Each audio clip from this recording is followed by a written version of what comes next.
आज मी तुम्हाला ना पोळ्यांचा असा मस्त तिखट चिवडा बनवून दाखवते। तुम्ही कधी बनवलेला आहे का? तर त्यासाठी काय करायचं माहिती आहे का?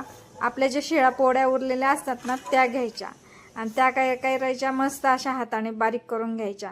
कोणी कोणी मिक्सरला सुद्धा बारीक करतं, पण हाताची चव ना जरा वेगळीच असते। तर मी हाताने चुरून घेतल्या आणि बघा अशा छान बारीक चुरून घेतल्या। नंतर एक कांदा कापून घेतला, शेंगदाणे घेतले आणि कोथिंबीर सुद्धा कट करून घेतली। कढई तापवायला ठेवली, त्यात तेल टाकलं, जिरं मोहरी टाकली आणि नंतर काय केलं, कांदा सुद्धा टाकून घेतला।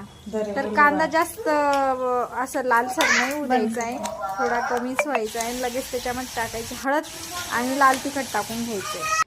ते थोडंसं झालं ना, लगेच काय करायचं, आपण जो चुरमा चुरून घेतलेला होता पोळ्यांचा तो टाकून घ्यायचा, कोथिंबीर टाकून घ्यायची आणि मस्त असा 10 मिनिटं ना हाताने हळूहळू कमी गॅसवर ना परतून घ्यायचं आहे। नंतर त्यामध्ये मीठसुद्धा टाकून घ्यायचं आणि असं 10 मिनिटं परतत राहायचं, म्हणजे खमंग झाला ना खायला इतका भारी लागतो ना।